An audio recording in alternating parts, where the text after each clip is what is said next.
panic sets in as I realised when I flicked over screens I hadn't got the chat on. So it'd come to me and you wouldn't see any of that. Welcome everyone. Welcome to episode 3 of the panically put together podcast quite quickly. I'm terrible. Right, let's go flick over straight away to say welcome to Andy. When I say that, I always do this and he never pops up until I start pressing Alt Tab and then he then disappears again. And then I try to do that and we're winning. Tech. Welcome, Andy. Welcome all. 1, 2, 1, 2. Sipowitz. Yeah. How's your week been? Yeah. Can we do it again? All kinds of. Yeah. Fun, not. So, right. Welcome everyone. Welcome to episode 3 podcast with the AskGolfNut and the Math Nut. Right, so apologise. I have been trying to put this together quite quickly, and so chances are I've probably forgotten something. But Neil's in the house. A good evening, all. I will make that a little bit bigger because it's there we go. It might be a bit too big, and we'll probably run out of room. But we'll do that because if everyone starts to write in there in chat, then we won't keep up. I'll try and keep up as best we can. Okay, so. We will tread water while we wait for people to jump on. There we go. I've got everything is going up. Everything's green. Within reason, we are good. So, I want to start off with the first topic because I think this first topic, what we're going to talk about, is going to be something we're going to talk about every single week. There's going to be a topic which I continually talk about until I stop getting asked the same question, and it drives me mental. Oh, hello, Andy keeps on jumping in and out of existence. There we go. Huh? It seems. Okay. Yeah, it's when I flick over between screens for some reason it doesn't pick up your live video stream. Okay. Yeah, this is another reason why I should probably start this much earlier. Is the fact that the audio is always weird. It happens for everybody. It's not just you. I've been seeing other people have the same issue. You got to let it run for like 2 or 3 minutes before it'll smooth itself out. YouTube doing its thing. Oh, it's a live stream. Oh, I'm sure we're supposed to be doing something. What was that? Yeah, that's it. Right. Better now. Eero says better now. Cool. Okay. Don's in the house. Hello, Don. Hope you are. Good afternoon, good evening, good night, good morning, wherever you are in the world. Steve. Hello, Steve. Hope you are good. Let's see if we can jumpstart the chat. There we go. Jumpstart the chat and didn't cut out Andy, which is good. Buck, just me. Oh, that's all sorted out. It always seems like a long in and close, then re-logging in works. Darren was also here too. Hello, Darren. Hope you are good. So the chat is catching up. Just make sure that the screen that I can see on this side is the same as what I can see on that side, which you can't see. But we're good. Yeah, I always get confused. I've always done this when it comes to here because everything's reversed. Right, so I would like help with my iron designs, Jay. Darren, so what we need on that, have you got any proper schematic drawings rather than the drawings that you've got? Absolutely fine. It's just a case of we need probably a bit more, we need like CG placements. Where do you think the desired CG is going to be depending? There's so many things. I mean, Andy, we can have a chat about that, should you wish. Darren sent me a load of designs for irons that he would like to create himself. And of course, sketches. What I mean, where's my pad? Oh, it's not here, which is handy because I was going to show you my drawings for what I'm creating, swing robot wise. That's another topic of which we can briefly get onto if we want to. And it literally is me with a pad and sketching, going, yeah, how about that? And yeah, I think sent on Discord. Okay. Drawings on paper, yeah. We need schematics, like proper CAD drawn CG placement was going to be like that.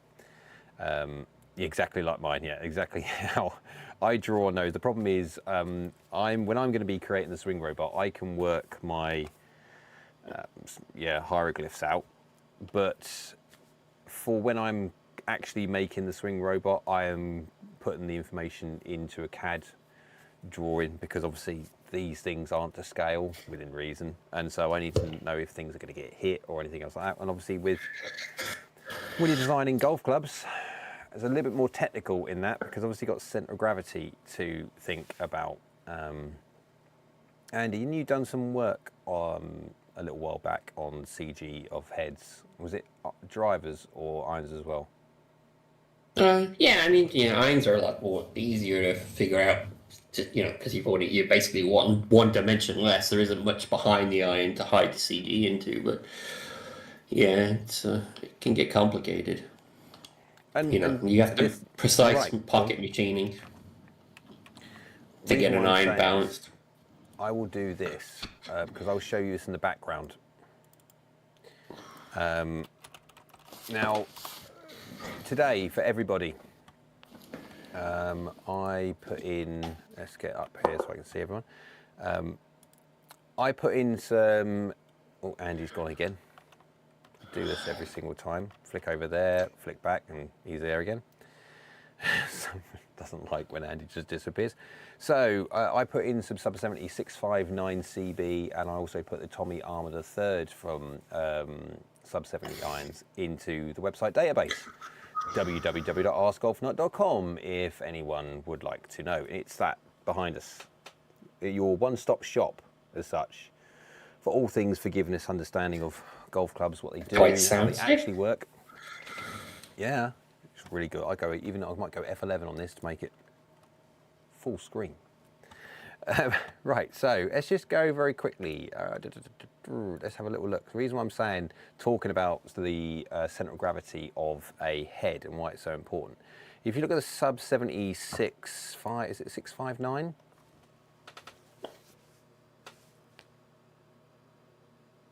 Hosel weight. Yes. Hosel weight, no blade weight.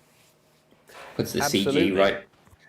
And that's why it's so blooming important. So it's a really, really nice iron. Anyone who's seen my review of it, it feels really quite nice. And it is that one there. Looks a very, very, very, very, very nice piece of kit, as far as I'm concerned. It's very similar to mine. Oh. Yeah, similar. Yeah. Not too far. Well, again, little. Except that they do the cavity back pocket. Yep. But you can see with just the centre of gravity of that head, you can clearly see where the sweet spot is kind of deviated to on that. Fairly heel biased. And if I remember from looking at the heat map grid earlier on today when I was doing this one, it's something like 5 mil, at least 5 mil on the heel. Because I think the 0 point was something like 10 mil wide. It was a massive 0 point. And then it was 1% by 22 millimeters heel, where absolutely, guys, you'll be interacting with that little kind of, you don't want to interact with that. Doesn't matter how efficient the hosel is. It's not good. But you can see, so how you design a golf club is massively important, because you want to, if you can steer clear from that, because that is brilliant from a player's point of view, which strikes it consistently, say out the heel, and does it time after time after time. Anyone who's an amateur golfer hitting it out a consistent 10 mil, 9 mil heel to get a really nice hit is just flirting with that, which is a bad idea. So I would steer clear of designing a golf club like this, with CG placements like this, for the vast majority of people. Very low sales, limited market in terms of people who can hit it. And the great thing with it, you can go to the Tommy Armour III, which I did earlier on. Oof. Tiger Woods club. Yes. The Tommy Armour III, lovely. DT4 steel, feels lovely. It has got a slightly heel bias centre of gravity, middle to heel. Very much so the 659 CB, which is that one there. But you can see the blade Teeny weeny. Surprised me. Right, so let's go just through the questions. I'm not missing any, am I?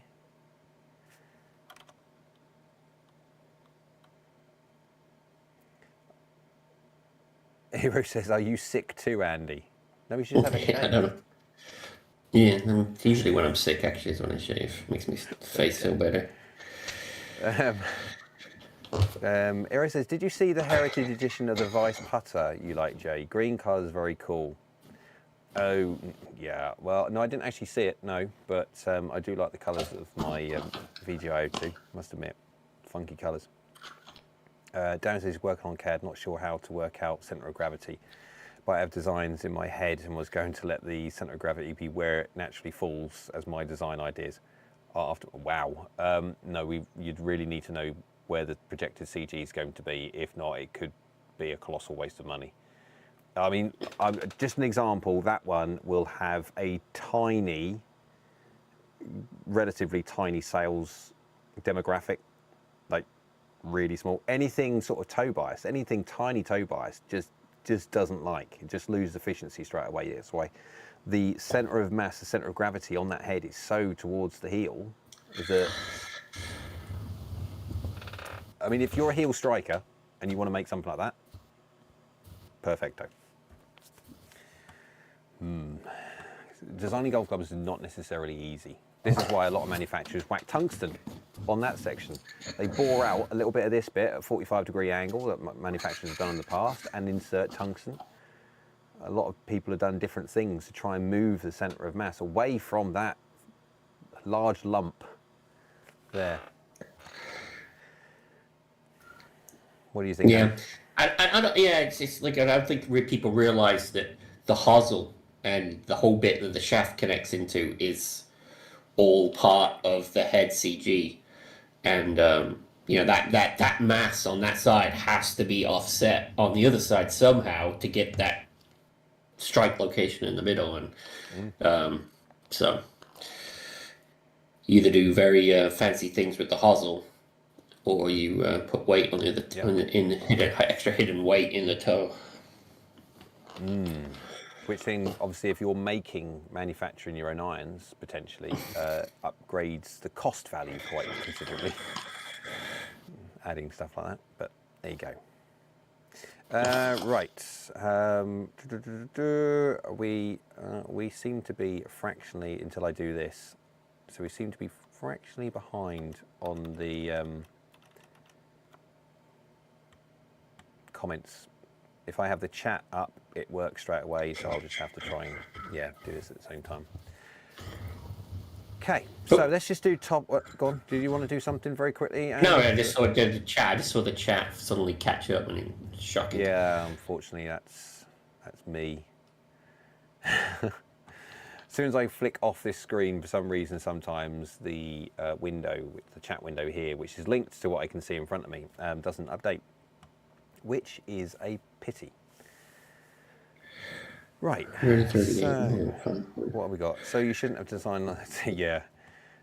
So hopefully the ZXi4 video will come tomorrow afternoon, all being equal. My voice is good enough now that I can string a certain amount of words together, or string a certain amount of words together, without making too much of a mess, although I feel a cough coming anytime soon.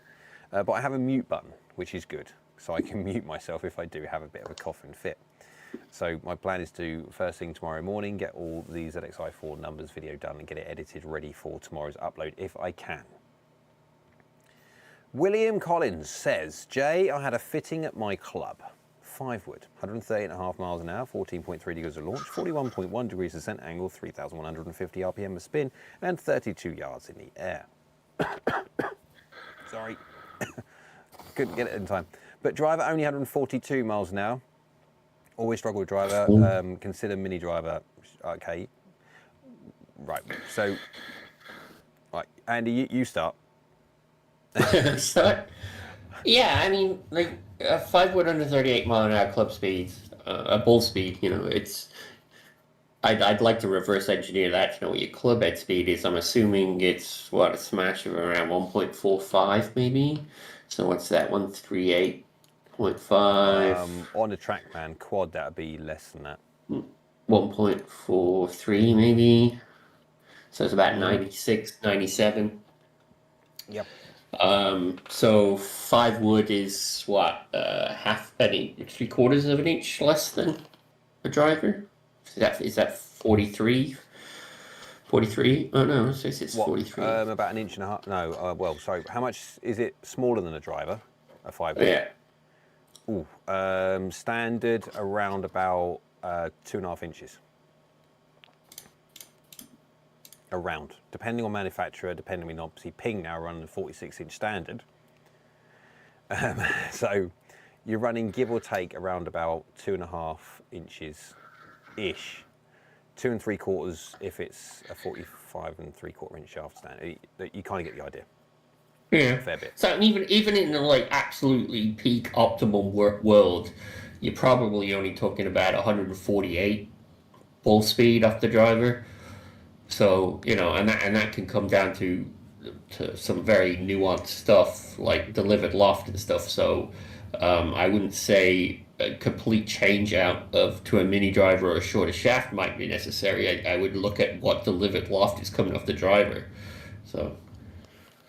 Question. So you're looking at 138 to 148 being the potential difference in the extra 2.5 inches between the two. Yeah. Let's assume though that there's going to be, or hopefully there should be, some considerably different loft delivery between the two. And so that's what I did. I upgraded the Smash from 1.43 to 1.5 minimum. So okay. give him a 0.2 Smash increase. So you're talking about. I mean, it's just. I'm just saying, like, just ballparking it. It's not the miles per hour isn't that significantly more off the driver. The thing that comes to the driver off the tee is the launch to spin window. So the ball speed isn't that much higher, but the launch to spin window is better, so you get more distance that way. But even an ideal world, you're probably not looking at more than 148 for the driver. So we'd really need to see a data set to see what the difference between the wood and the driver is to see what the change would be. William, if you have any kind of club delivery dynamics for both of them, obviously we've got great ball dynamics information for the 5 wood. If you have the club for the 5 wood and driver, would be even better. Anthony's going to call you guys this. Oh my word. The ongoing private joke within the Discord channel. Big things to think about. Thanks, guys. There are many things, unfortunately. Jay, any rumours you're hearing about new toys in the pipeline for the summer? Well, my son's got a birthday in the summer. My daughter's had a birthday. There's no new toys happening for then, thank God, because we've already got enough toys. Kids have always got enough toys. Yeah, well, you mean golf? Right, yeah. We won't be seeing much, if anything, until August, September, I would suggest, in and around that point. This is the little lull area we have between effectively the Masters and then runs all the way until the back end of, well, I mean, even after the Open normally. You'll normally start seeing at the Open, not the British Open, the Open. You normally get to see on the range, people that I've got, say, Ping contracts or anyone else like that, they'll normally start to see little things sneak in. And say with Ping, there are a couple of different things which might be popping their heads around that kind of time. Maybe an i230 replacement, which I might cry over. Don't know. We will see.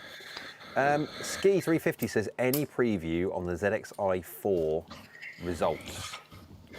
Well. Do we if you were a gold member,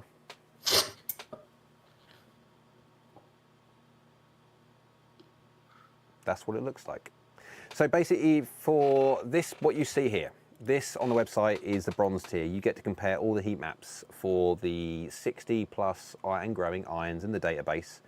And you can compare the efficiency, the retention of ball speed, so effectively forgiveness of the heads independently. Obviously, you can flick that one there and there. You can click anything at random and go like there. Then you can pick another one. Let's go, I don't know, something there. You see the differences. They move around anyway. You can compare them. So you can see if you have a strike pattern to certain place. If you are a toe striker and you want to go something like that, and you kind of get the idea. That's how you can compare them. And also the drivers we've got on there. Now, if you are a gold member, which gives you the self-fit tool, which is the best tool ever, obviously I'm biased, but it is really, really good. You get to see all of the disabled golf clubs. The only thing we have got to work on is the fact that obviously embargoed equipment has got to be given another flag. Andy. Because if not, as soon as I start uploading that one, I'll be able to see it being admin, and so will Andy being admin, but then also anyone who's gold will be able to see that as well, and I'm fairly certain the manufacturers won't be liking that one much. But yeah. Dull. Yeah. Was the new ZXi4 the biggest surprise for a club change this year? I think the Cobra Techs were quite a big surprise. How well they did with that. I mean, yeah, losing a bit of credit. The i4 without spoiling anything from the data wise, it's not really a change or anything like that. But it's what's that? Cobra Tech X. Oh yeah. Between the different screens, that was the most surprise. I wasn't expecting to see that. The i4 is the i4. The i4. I mean, the i4. They didn't really have anywhere to go. They really only had down to go, and that's so that they made some design choices that make it the iron different. I mean, we can talk about the size differences. It's a smaller club. It's lost a lot of mass all over. So to make those changes, you would expect there to be some downside to making it that much smaller, and there was. Yeah. Not like make yourself cry, but still. No, I mean it's not a bad golf club. So before anyone sort of like, I mean, again, you'll see it in the review tomorrow. Now, of course, in a podcast like this, we can go into much more detail, discussing all the differences and nuances between them. Obviously, in the review that you will hopefully see tomorrow, it will just be me just reeling off information, and then you can make it of what you will, and especially if you want to compare them, that's why we have the website, so you can do that. But there was a push for Srixon for the ZXi4, especially to slimmen down the head, so people did not want to see the back of the golf club when they're addressing the golf ball ready to hit. There was a feeling that players or the golfers that play it don't want to see a massive chunk out the back, and so there was a push to slimmen the head down a little bit, so the toe section is not as big. The whole section of the head, it's just not as big. The profile is smaller, and whether that absolutely ticks boxes on the aesthetics and what people want to see, without some really aggressive changes in design and material technology, you are going to trade off a certain amount of with one does come the other. And it's not bad by any stretch of the imagination. There are golf clubs out there. That's one. Yeah, I mean, if you consider that they used the new material from scratch, they slimmed it down a bunch to come out with a zero performance loss would have been an absolute miracle. Like it would have been mind blowing. So they had to trade off something. I mean, and the new material alone. So you could argue that it's smaller, softer, and nicer feeling. Yep. That's 2 wins over whatever you value the other information as a win or a loss. So I think the main thing I take of it, if you're a sprayer, is it as good? No. Okay, you'd argue if you're a sprayer, you need lessons anyway, but if you're a sprayer, no, it is not as good. If you are a moderate ball striker and you want the advantages that the ZXi4 give, distance potential and that thing is mental, It works extremely well, just as good, but looks much nicer, feels better as well. And so from that brayer, and you're looking for the face for ultimate forgiveness compared to the old, then it's not.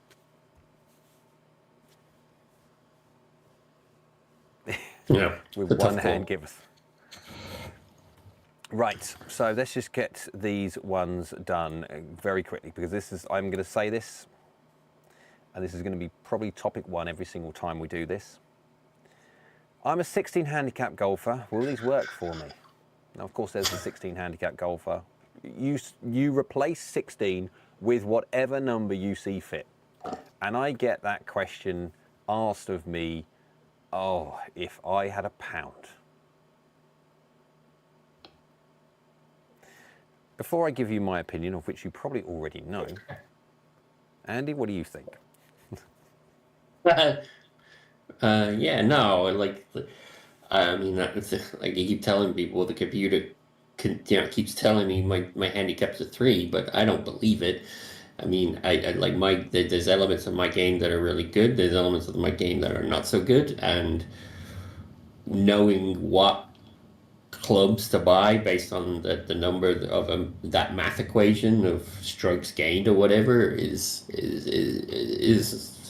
you might as well say my eye color is blue. What clubs should fit me? Yeah, I was going to go down the route of I drive a BMW. Does that mean I can wear an orange jumper? Yeah, it's just you know. So handicap is made up of many different sections of the game. Yeah, just very quickly, you've got driving, you've got approach play, you've got short game, and you have putting, effectively. Off the tee, all that lot, okay. It's made up of so many different sections, and of course, within strokes gained, you see it from Arcos and ShotScope and all these different measuring platforms of how people perform in certain sectors of the game. You see a, shall we say, an interest in up and down. Some people are brilliant at putting, absolutely horrific short game, great approach shot, and decent driving. Why are you picking on me? And then other people have really bad, their drives are off the planet. Yeah, they lose strokes massively. The fact that they hit it out of bounds, they put it in water, they just can't control their driver. Yeah, they still don't have lessons, or that was a different, well, I think that's down there, number 3. But great at putting, really crap at whatever it be, doesn't matter. They're made up of all different types and ways of means of trying to get that 16 handicap, or whatever that handicap is. How that's made up is up to you.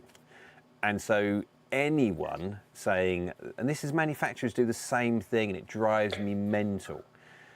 Because a golf club, especially when they're saying, okay, yeah, but we measure our golf clubs to handicap based on their forgiveness level. Well, with the absolute beauty of this is showcase how useless the manufacturers are at actually giving you guys the proper understanding of how forgiving a golf club is. So how on earth can they attribute a handicap number on something which they don't actually properly measure? Yeah. Well, or they do properly measure, they just don't expose that. I mean, it's like you see that comment. 55 handicap. Oh. yeah, glasses. That's yeah, I funny. mean, like I don't mind the question, how far do you hit your 7-iron? Like that's getting closer, right? To a question that can give you an answer. Like potentially. You know, but even with that, you know, the biggest thing is club head speed. If you got club head speed, you can start to ballpark things. Obviously, then delivered loft, shaft lean is probably the next biggest element, because you know that's going to tell you where your static loft has to be, and then angle of attack is obviously probably the third one. Now you have all those 3 of those. Obviously, the self-fit tool can pick you a club, but only based on your goal, right? Like your goal may be different too. You know, what's your goal versus what's the right fit? Like if you want absolutely maximum distance, there's a club for that. But at the same time, that's not necessarily what your goal is. So yeah. So, I mean, I would say, like the first one, club head speed. Club head speed is vital if you want the capacity to be a low handicap. Club head speed will absolutely limit your handicap. It's not the denominator of it, but it will absolutely limit it. If you swing a 7-iron at 70 miles an hour, unless you play a pitch and putt golf course, you are not going to be scratch golfer. You are not. You're just not going to hit it far enough. You won't be able to get close enough to the green. You're putting way too much pressure on other parts of your game just to get a decent handicap. This is why, generally speaking, what you'll find is as you get older, your handicap increases on the basis of your skill level hasn't dropped. Your putting is still as good. Your short game is still as good. It's just you don't hit the golf ball as far as you used to. And so you're hitting longer irons or then longer fairway woods or hybrids into greens that you commonly used to do with 8 to 9 irons. And so it's just pure physics. You are going to be further away from the flag if you use a 5 wood than you are a 9 iron. And yeah, clubhead speed is a massive indicator of the potential that you can get to. And then the other two, absolutely. And then of course you're talking about, I mean, yeah, coaching is a different thing. Well, again, that's topic number 3 we'll get onto in a sec. But what, have we missed out any serious questions? Yeah. Went for a fitting in, it came down to the i230 and the new P790 bent 2 degrees weak. Went with the P790, but I've been thinking about getting a set of i230 to play around with. Maybe I'll wait now. The i230 irons are an amazing set of golf clubs. I really hope ping don't hurt them in any way. Yeah. And I think this is a very common thing that I see lately is, you know, the whole, oh yeah, these are stronger lofted, but if I bend them weak, they'll be the same as these and so on and so forth. And yeah, that's true. But you got to remember, from what I've seen from the difference in face speeds that we see, that the face speed values that we see on irons, for the most part, is a very small window from the worst to the best. Like, yeah, very, very small. Like the radar chart makes it look massive, but in real terms, it's what, 4%? Yeah, and like you're talking about like the P790, people, you know, since the original 790 launch, people are like, these are the gold standard of distance, right? Like if you can swing a 790 well, it's going to be the longest club that you could define. But when you adjust that loft out and you actually look at the face speed, they're really not that much faster than some other clubs. Yeah, the i230 is probably on the low end of the speed chart, but it's not so far down that it's like if you put an i230 and a 790 at the same loft, the ball speeds are going to be significantly different. So, you know, I mean, what's the 790 standard? Is it 30 and a half, right? Yes. Yeah, so bending a 790 too weak and an i230 too strong and putting them both around about 32, distance-wise, there wouldn't be a lot between them.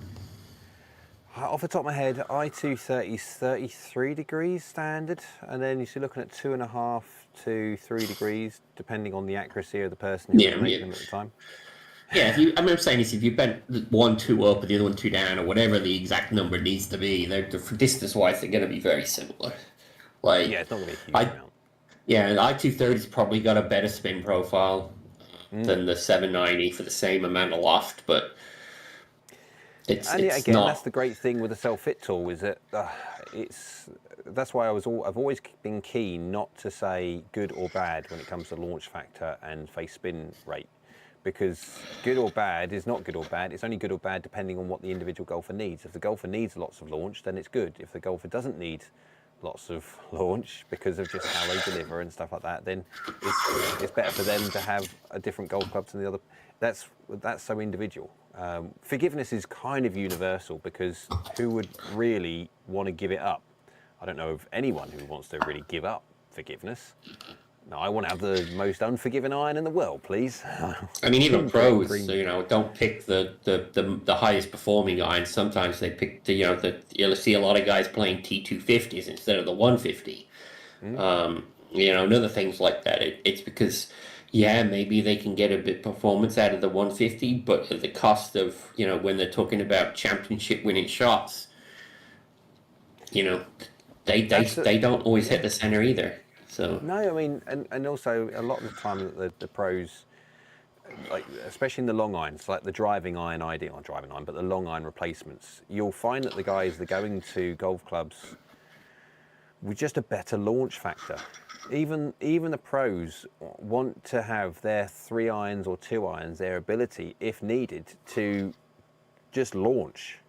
And so they'll always transfer into something with they'll call it something different, or they won't obviously call it launch factor that we call it for, but I mean the whole idea around the fitting will be effectively that they're searching for a head which will launch it better, like for like.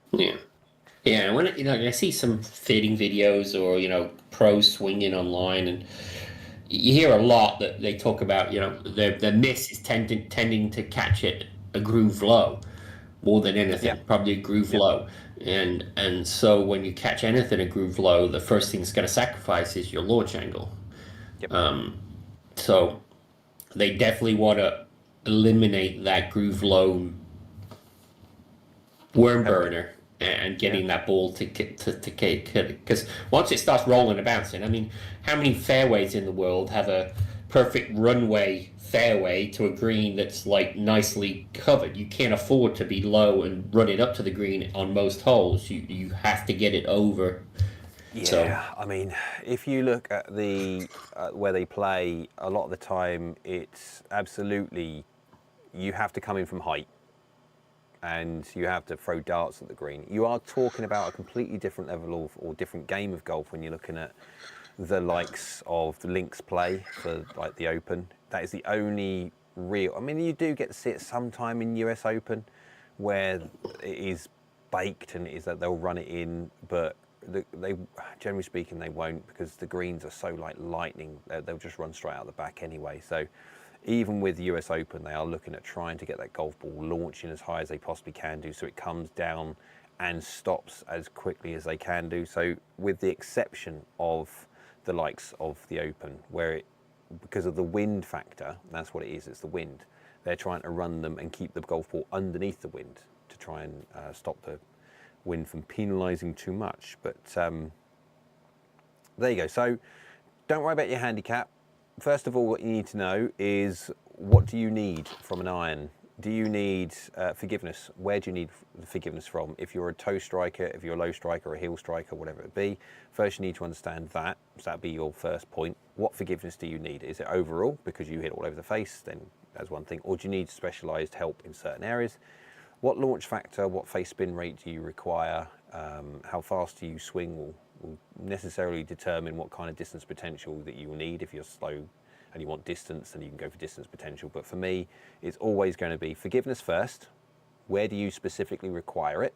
And then what launch factor, and then what face spin rate do you need? That's personally how I would choose. Of all the blades that are out there, obviously, of course, I'd have to go for the blades. Oh, by the way, I'm trying to get hold of a Z Forged too to test, so I can test the whole family.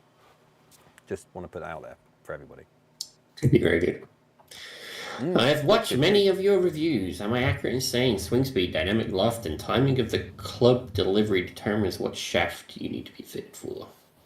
No. Kinda. You're close. Yes. Swing speed is...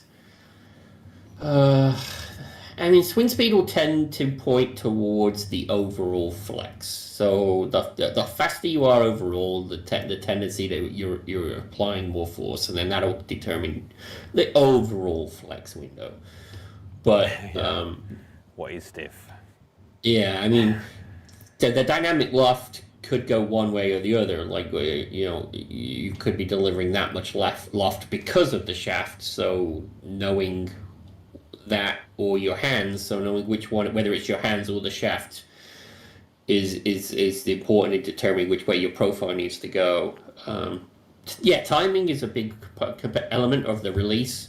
When you release the club, and I know a lot of people struggle with that term. What is the release? And it's actually not. You could do a whole podcast and video on what is actually the release. The release isn't.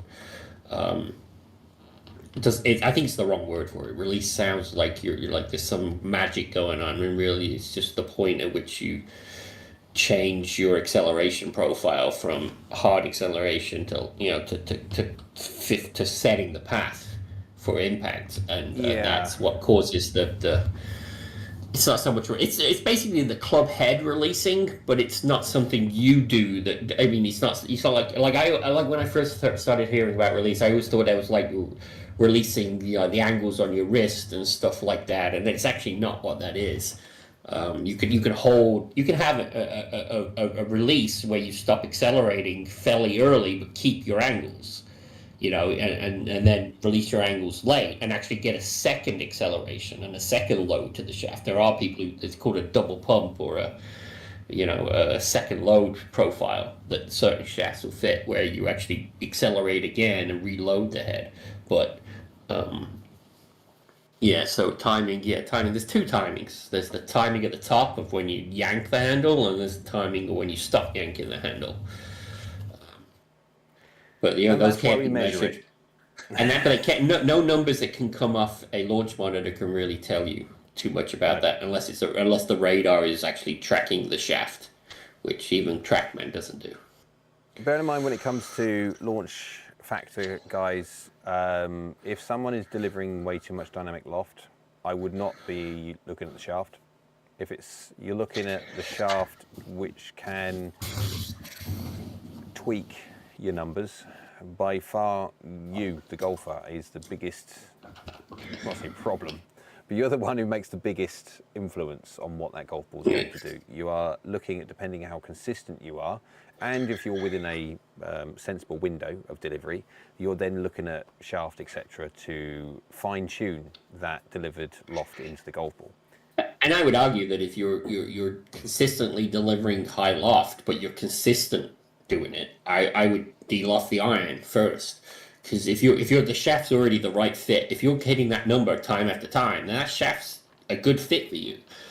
But if you're still too high on the loft number, just change the loft on the iron, or get a different iron with a lower loft, and with the same shaft, you're delivering less loft, and you're still hitting the middle. So if you're not hitting the middle and delivering a lot of loft, then that's a different argument. Well, yeah, I mean, if you've got poor low point control, then it's lessons, but yeah.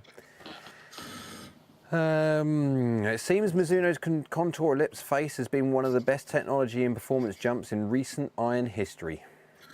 It's pretty good. 350, who's Mizuno employee? No, he's not. I mean,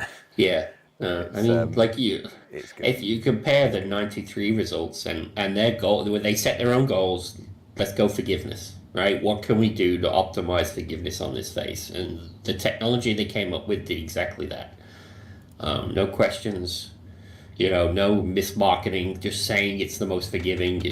It worked. They did exactly what they set out to do, which is rare in any industry.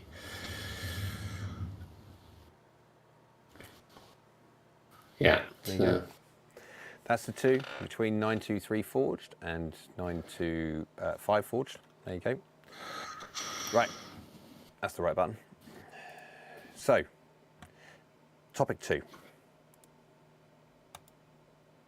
Can he be fitted for a golf ball on a launch monitor?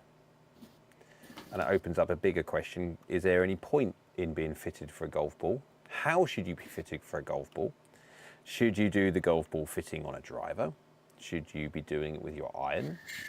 How should you be fit for a golf ball? And can it be done on a launch monitor?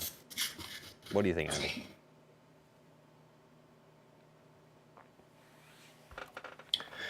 Can you be fit for a ball on a launch monitor?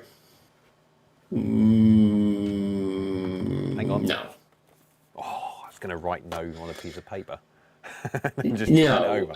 And yes, if you're got the luxury to go to somewhere where they can put you on a TrackMan with the actual balls and not range balls, but I don't know of any place that you're going to get that kind of setup other than like an official Ping headquarters or something like that, and they, when like you're paying thousands of dollars for the session or something. Yeah. Only. Yeah, so the launch monitor software uses a predetermined ball characteristic to determine flight. Now, yes, a ball might come off the face slightly faster. A ball might spin more off the face, and that's going to get captured by the thing. But those final values when it hits the ground are completely different than necessarily what it would launch with. Some balls have more spin decay, some balls have more drag, and they end up producing significantly different numbers than what a launch monitor will actually show. So Yes.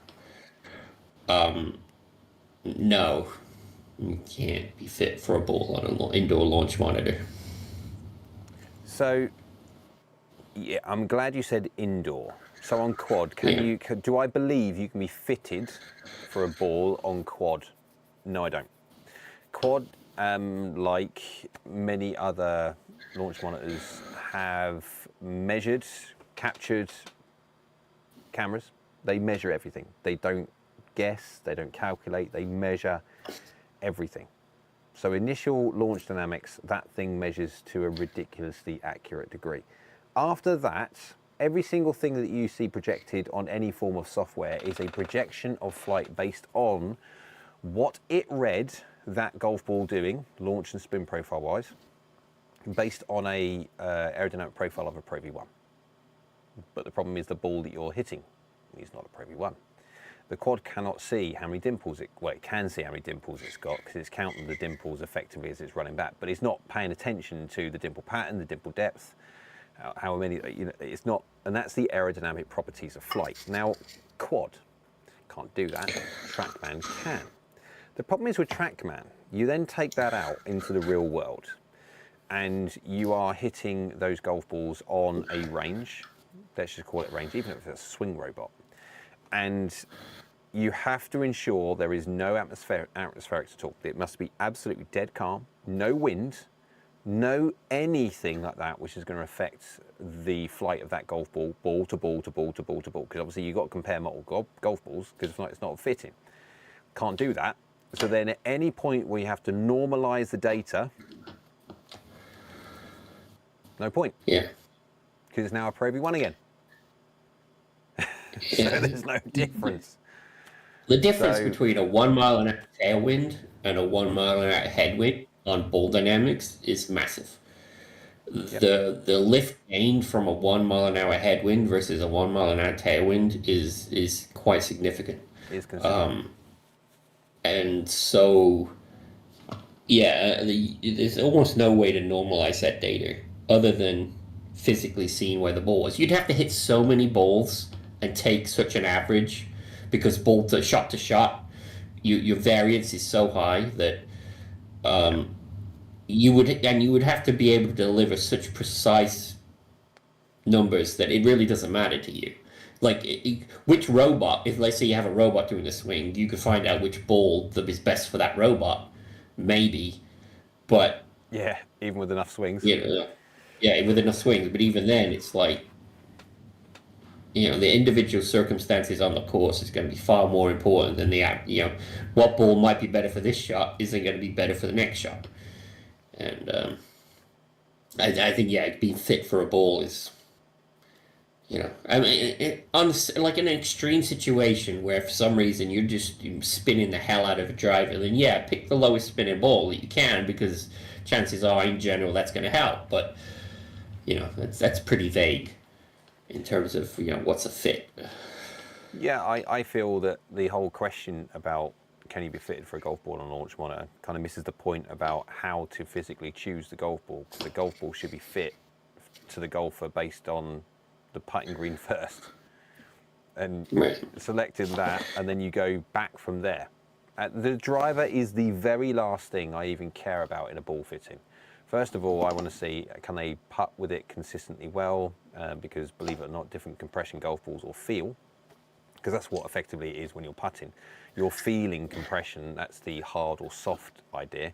And then people have a better or worse understanding of distance based on feel and compression of golf ball. So then you do the same thing with the short game, approach play, chipping and all that lot, and then you go obviously into the approach full on with the irons, and then the last thing is driver. If everyone is doing really well on everything else and it comes to the driver and the golf ball spins too much, in the grand scheme of things, to trying to drop the spin on a driver relative to the harm that it will do on the rest of the game, just leave the driver spinning a bit too much. Right. What have we got? What have we got? What have we got? Have we got anything? Question about the toe strike help of some irons. If I strike it there with a closed face, and it has more mass in the toe, will it make me draw more than an iron that's more heel weighted? If I strike it there with a closed face and it has more mass in the toe, okay, I'm with you. Will it make... No. So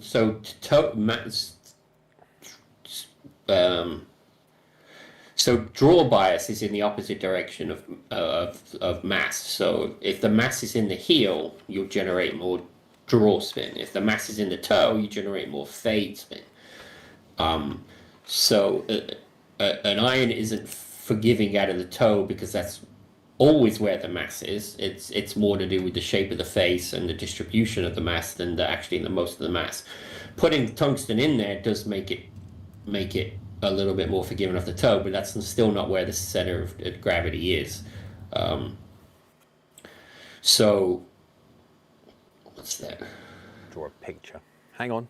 I'll make the line one a of bit Jay's darker. one of Jay's like magic drawings. So yeah, we did this last time when we were trying to deplane. Yeah, and so yeah,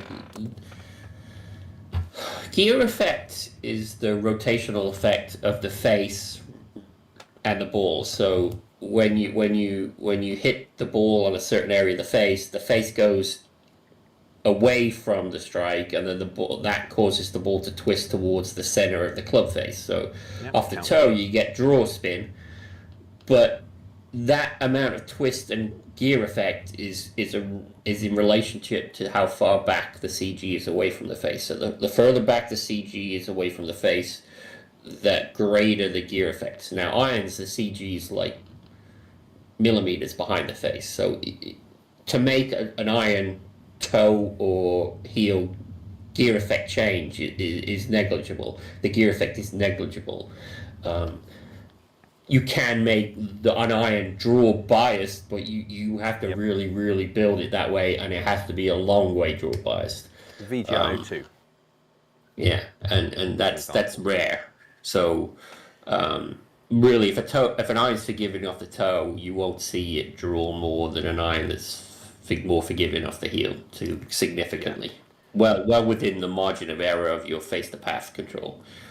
Bill is absolutely right when it comes to the concept of what he's trying to say. It doesn't happen though on an iron because of the CG so close to the face. Happens very much so on a driver, as Andy just said. And the easiest way for it to understand is all kind of like this. If you imagine that's the driver going sort of like that, that's the direction of travel, face is square, we're going like this. Yeah. So the mass is equal top and bottom. Let's say toe heel, doesn't matter, whichever way you're swinging left or right handed. Yep.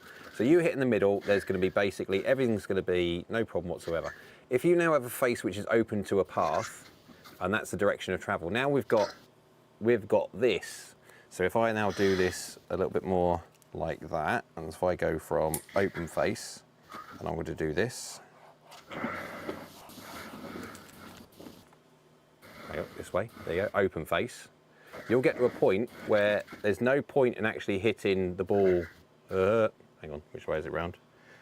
Here, because you've got a face, to actually hit it where there's equal amount of mass top and bottom, you've got to hit it down here. So if you hit it here, you can say that it's going to be biased one way or the other. No different if you have the face the other way, you get the same thing. And so that's why when you're looking at how center of mass moves with an open and closed face, Bill is right. Center of mass or CG does change when you do this. In a driver, because it's relatively bigger. In an iron, it's teeny weeny. Yeah. So I wouldn't worry about it too much.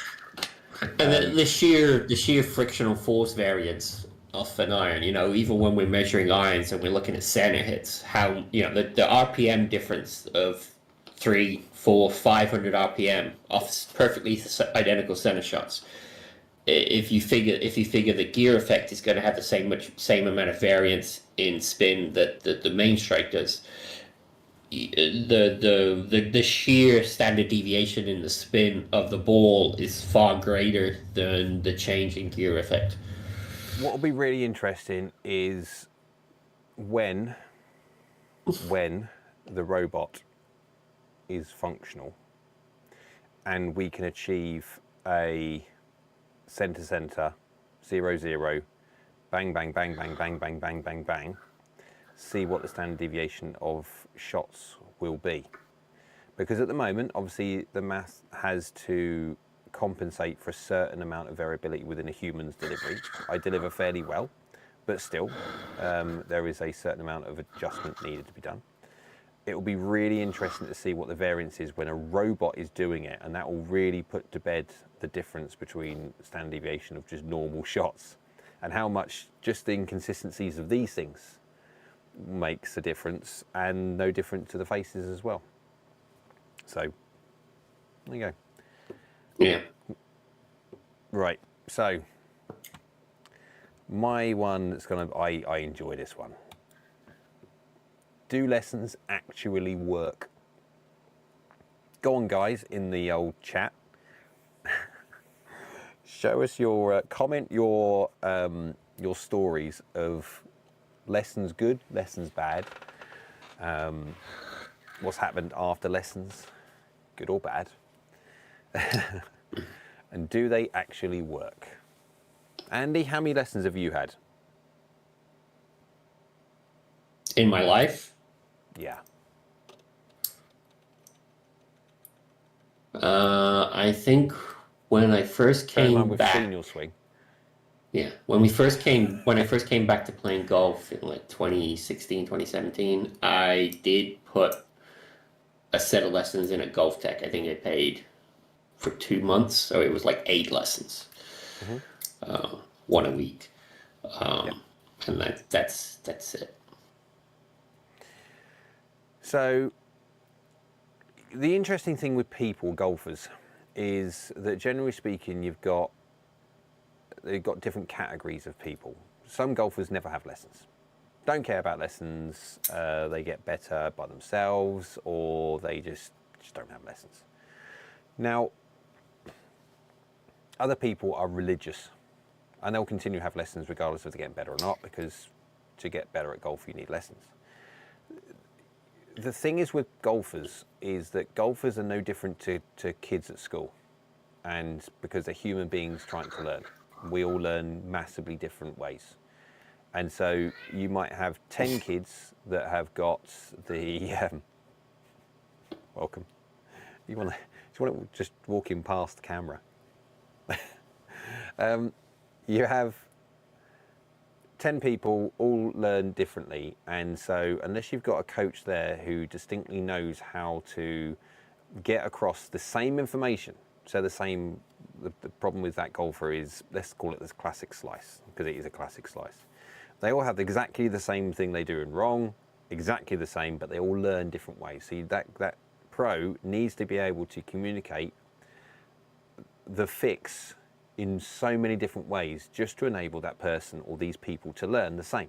Because if not, you're disservicing one and then servicing other ones differently. So that is a skill of the coach in question, to be able to deliver the information in a way which suits as many people as possible. And that's the big thing. The other thing when it comes to coaches is that there is a massive push for coaches to just tell people, do this, you need to be in this, but not enough coaches will want to spend the time with the students, their clients, to explain why and make sense to the golfer in question, make them understand why they need to do it so they understand their own swing.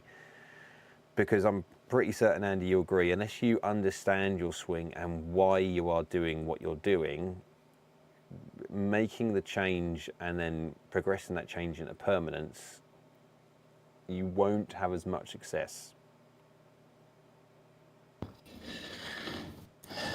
Yeah, I mean, I think there's a difference between certain kinds of lessons and education. Education will always make you better at something. And if you're educating the person during the lesson, whether they're able to produce the change they're looking for right away is neither here nor there, as much as they absorb the lesson that you're teaching. I think it's like learning certain things in the world. Like, let's say you wanted to be a pilot. You don't start out in the plane necessarily and teach them how to fly. You start in the classroom and teach them the concepts of flight first, and then put them in the plane. So if you understand why something's happening, it's a lot easier to change it than just to tell somebody do this instead of that. If they don't know why, then it's really hard for them to grasp why they're doing it. And the other thing with some lessons is they tell you, oh yeah, you want to, you got to move your weight inside, you got to shift your balance, and for a person who's athletic enough to do that right away would have eventually found that out by themselves. And it's the people that can't translate words to feelings that struggle the most with lessons. And so it's important to know how to make them feel what you're talking about rather than just telling them what you're talking about. And so from that side of things, you're absolutely right. And so it's imperative that the coach does the best job that they possibly can do to explain to the golfer exactly what they need to do, why they need to do it, how they need to feel to do it, etc. There's also a massive thing that, from a coach's perspective, I've always had, and it always bugged me, that golfers have this expectation that just because they've had a lesson, they're instantly going to be better.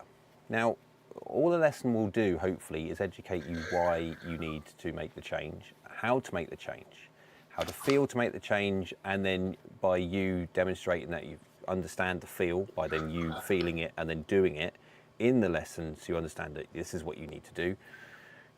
The golfer then needs to go away and practice that.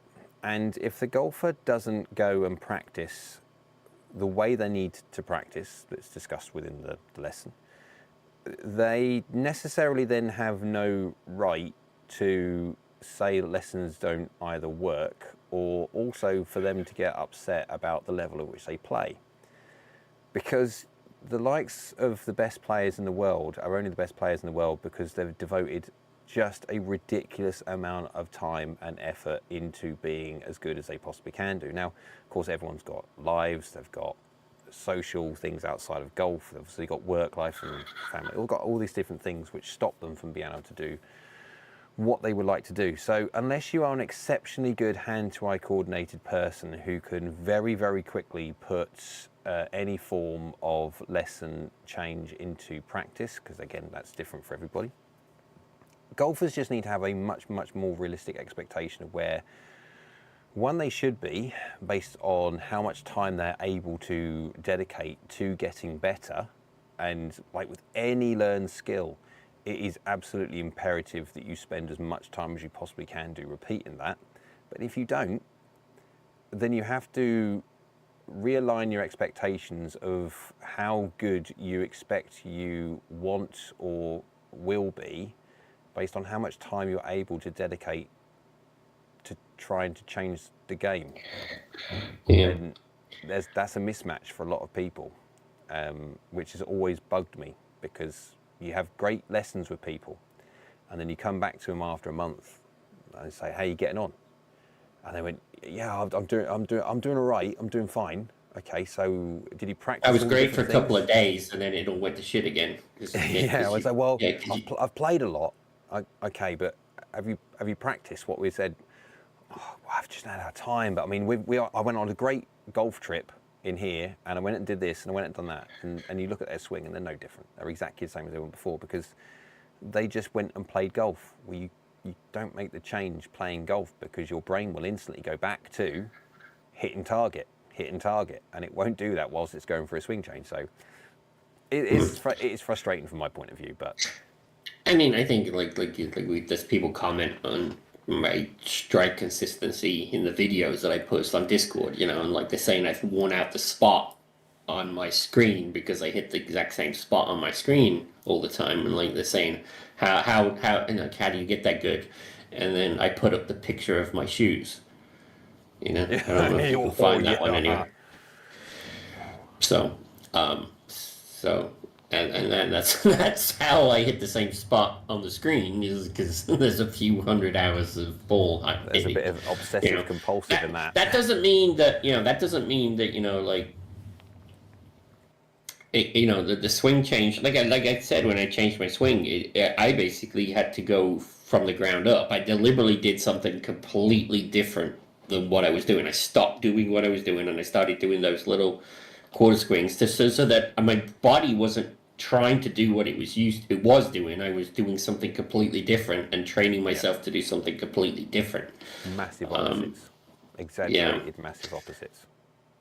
Yeah. Otherwise, those when you're not athletic and you're not sensitive to your body and your muscles and all that, like small changes are the hardest to do. Big changes will come relatively easy because you're not used to doing that. But going from like trying to change your path a few degrees, like you would have to hit so many balls to get that few degrees ground back into your mind. Whereas, you know, if you just say, okay, screw it, I'm just going to come 30 degrees inside, that'd be a lot easier to do than just to change it 2 degrees. If you've got someone coming in for a lesson which is 8 to 10 degrees across and they want to become more normal, as in from a point of view of not seeing a flight banana, and they want to start hitting some straighter shots, then you need to move their path and need to move their face-to-path relationship. So that won't happen if you get to a point of by the end of the lesson you're at zero, because they're at zero path and they're feeling quite a lot to get to zero path. I can guarantee you by the time they go home, they don't practice for a few days, that feeling, that thought in their head of what that change is now slowly diluting and just dwindling away. And so by the time they actually go out and practice, they're not with their feeling back at zero again from a point of view of what they worked on in the lesson. They're more like 5 or 6 across. Now, of course, it's a win, but it's much, much better if you get an individual who is 8 to 10 across, and on that same lesson, you get them 8 to 10 from the inside. Because again, you need that exaggerated feel, and by the time they go home, have a sleep, wake up, go to work, don't practice a few days, they'll still have that feeling, but that will actually bring them closer to maybe slightly the inside. But yeah, that's the quickest way to make a change. Neil says, in a few words, lessons work if you listen, apply the change, and commit. Given the trailers any good, of course. That's a very good point. Yeah, but you have to listen, you have to apply, and you have to commit. And that's the important bit. You have to commit to it by not just saying that you're going to do it when you play, but you've got to do it before you play and just commit to a practice regime to make sure you put it into permanence. One thing I wanted to say very, very quickly before we go on to the next topic was, Name Withdrawn says, which green reading glasses would you recommend? But one above, he did actually sort of say he wanted some help with green. Any tips for reading greens? I tried everything except glasses. Glasses as in if you're blind and you can't see without reading glasses or anything else like that, then obviously wear glasses. So not going into the, there you go, not going into the, the old 3 fingers and 2 fingers and 4 fingers and all that lot, because that will strike up a communication chat and all keyboard warriors will go off. Because I do think there's certain benefits of aim point, but let's get away from aim point. The easiest thing I've always found is your feet don't lie. Well, they do sometimes, but generally speaking, if you've got someone who have got no understanding whatsoever in reading a green, what I do every single time, I do a 360 degree. So I will always be the person who takes the pin out. Always. Regardless of where I am always the person who takes that pin out. Because I want to be on that green and I'm reading the surface with my feet as I'm walking around. So I will do like a 360 degree and obviously taking pins out. And I'm not only noticing this, say if it's this way and then go around the other way, obviously it should be the other way because you're walking the other way around, but I'm also detecting up and down. And little things like, depending on where you are in the world, some to a certain extent or don't have grain to grass, and so hitting, as in putting into grain or out, there's all different types of things, but again, that's very much all local. But I always do the loop, always do a 360-degree loop, and I always take the pin out. Always get to the green first, so you can make sure that you can take the pin out, because you've got the excuse to spend as much time on there as possible.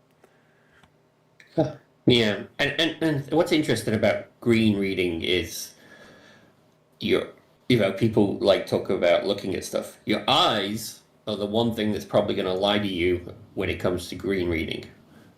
Shadows, lighting, all that stuff, and like you think you're on it, that you think the green is flat, but you might the whole green might be on a slope, and the green looks flat relative to itself, but it's actually on a slope altogether.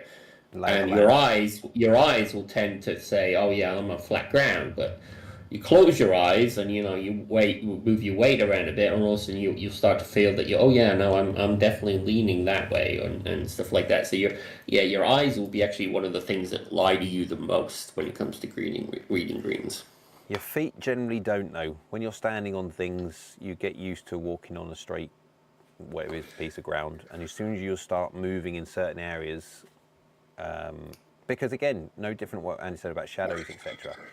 You can have certain shadows in certain areas which make it look as though the green go a certain way because of the light change, and no different if you do have a green that goes a certain way, but then the light changes, it may actually can make it look flat.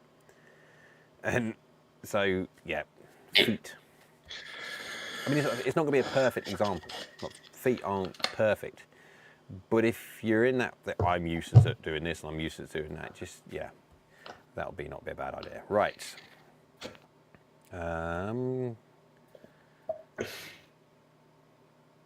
I told me nephew that he was taking the club away too shallow and coming down too steep, and he wouldn't believe me until I showed him the video. He was able to correct his swing. Well, that's the video. Videos are great. They don't, generally speaking, they don't lie. Although with the AI nowadays, yeah. Eero said it was out 10 degrees, out to 10 degrees. Whew. Yep, I've seen some rum old ones in my time. Very quick before we go on to the next topic would be Slick Nick Lol says, what's the best player's distance iron in your opinion besides Cobra 3D? www.askgolfnut.com. So really, I'll put it on here so you can actually see.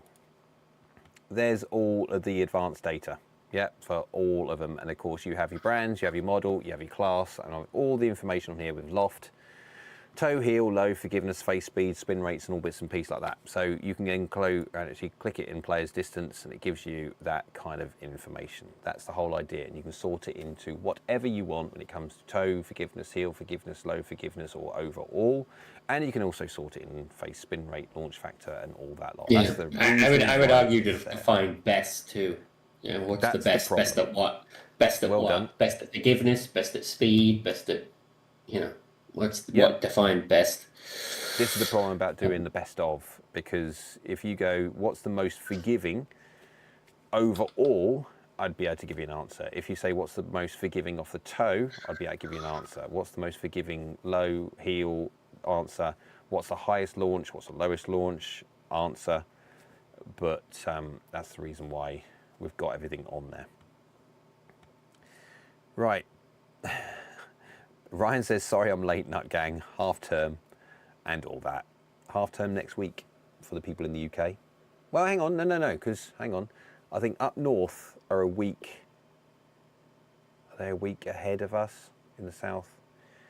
Yeah, people are everywhere else in the world, you won't understand a word of that, so cool. Right, let's go for topic 3. Oh, Andy, that's a good point. When do your kids' side of things break up for half term in the America land? I don't know. I never went to school in America. I don't know. All right. So don't you notice that there's like a sort of influx of children outside? I'd have to go outside for that. Good point. Fairway wood, hybrid and long iron. Which one? Which one? Which one? What do you prefer? Yes. Well, I mean, I like don't have. I mean, yeah, I do have fairway wood, but it's only the 3 wood, so you don't count that. And then I don't have any long irons. I don't have a 5 iron, and I have 3 hybrids. So. And you swing faster than me. See, there you go. I think everyone will know I don't run 3/4 iron. I haven't run 3/4 iron for quite some years now. And yes, there is potential that at one point I may have to think about dumping the 5 as well. I like my blades. I like my 4-iron blade at 1.2, but there come a point of where you have to look at the functionality of every single golf club and see, is this golf club helping me score better or not? Okay, I play blades, which are generally speaking one of the least forgiving in people's minds. In reality, not necessarily always the case, but you try and get that message through to everybody when there's still people out there, manufacturers and YouTubers alike, which are still peddling that old classic, well, blades are really hard to hit, blades are really unforgiving in their usage, but they're really workable. No. Right. I bend my hybrids more than I bend any iron. And you think about the sole thickness on a hybrid, it's like it shouldn't be workable at all, but I can fade and draw a hybrid probably better than I can an iron. Yeah, left to right, there is no difference whatsoever between a long iron, whether it be a blade, whether it be a game improvement iron or anything else like that. That doesn't affect tilt axis whatsoever. I would argue, though, that where people mess up the word workability is everyone sees workability as that. People don't see the workability as that. High. Now, this is where you do get a different potential. Now, launch factor, one of the things we measure, is just the effect of one iron's design to launch the golf ball relative to its loft higher or lower than another. Simple as that. So some golf clubs have the propensity to want to launch the golf ball higher because of center of gravity placement or whatever it be, and so you see a higher launch factor. So I don't personally have any issue keeping a golf ball low. I can get a 7-iron launching at single digits quite easily without no real stress. Now, when it comes to height, I can also hit golf balls high. You've seen me on camera, I can hit them quite high. But if I was to be honest, if there was any kind of deficiency within the spectrum of what I'm capable of doing, I can hit a golf ball far lower than I can far higher. And so I'm always looking for, especially within that end of the bag, which is also going to be very much so launch dependent when you start taking loft off, that at one point I'm going to need to start going a different route. Now, the great thing obviously going with a hybrid, one, I get more ball speed because it's got a longer shaft, it's got a springier face. I say that on the basis of not exactly knowing and guessing, and Andy will be thinking in his head if that's right or wrong. Don't know. That's something we actually might test. Is a 5 hybrid, does it have a springier face speed wise compared to that of an iron? But the 5 hybrid has a longer shaft, which means it's going to produce more speed, which means it's going to go further, which means I can add more loft to get the golf ball going higher to get that distance that I want. This is where the win comes from in hybrids. And the fact that you've got a roll and bulge face, and the fact that you've got a massive sole, you use that same massive sole relative to an iron in rough conditions, there's a win-win, there's so many benefits to hybrids. But that's the reason why we move. I do hybrids, Andy does hybrids. What would you think there's a reason for someone to go fairway wood instead? I think it comes down to when and why are you pulling the club from the bag. Now, obviously, I'm a bigger hitter for the most part. So when I pull a hybrid out of the bag is two scenarios. Either I've left my drive short from a bad strike or something like that, and I've got more distance than I was expecting on my second shot. So in that case, I want the club that's going to give me the best flight into a green, where, you know, the hybrid's going to give me the height I need to get it to land on the green and stop. Yep. Now, the times I'm playing a fairway wood off the a fairway wood is I rarely pull in a fairway wood if I'm in the fringe, because chances are if I'm in the fringe I've usually I've got the distance that I've wanted. I've just lost my line. And the only time I'm playing it at the fairway is when I'm like on a par 5 and I'm trying to get to the green. But I'm using a 3 wood. I'm not using a 5 or a 7 wood. So I think it comes down to like what shot are you pulling the club out of the bag for the most time? Like if you're shorter and you're playing the club to just get distance, then the longest shaft club for the same amount of loft is going to give you that best distance. So in that case, if you're really just playing it for, you need the distance, and the fairway wood should always win over the hybrid. So it all comes down to why you pull in that club and when, and the scenarios are. It goes simple as fairway wood will win over hybrid, like for like. Hybrid will win over long iron, like for like. The reason I would say that I don't play a full bag of 3, 5, 7, 9 woods rather than 3 wood, 3 hybrid, 4 hybrid, that kind of idea, was for this is the fact that I feel more comfortable. One, I've got enough clubhead speed anyway. I'm lucky enough that I swing fast enough that I don't require the extra speed that a longer length shafted 5 wood or 7 wood would give. Would give.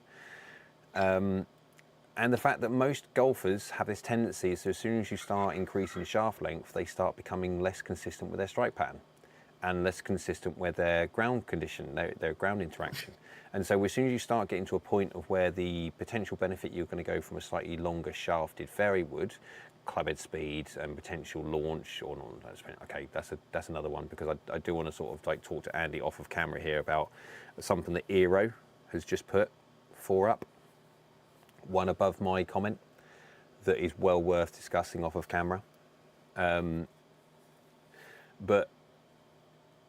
the fairway wood will win over hybrid if an individual then struggles because the added shaft length in the fairway wood through ground interaction or strike. Very quickly the hybrid then starts winning directly over the fairway wood because of strike issues. You go the other route is a bit of an interesting one, because obviously then you've got, rather than long irons, you've got something now called direct long iron replacements, where effectively they are within reason iron length hybrid heads, like the fly high, which Eero has said above, and that does alter and open up another dynamic. But mainly for me, it's functionality side of things. If the functionality is there, then go with whatever you need to try and get the most functional flight you can. 11 wood. What is a loft on an 11 wood? Like 30? It's looking up your own nostrils. There's going to be so much loft. Yeah. 4 woods, what, 19, 22? About 27, 28 degrees.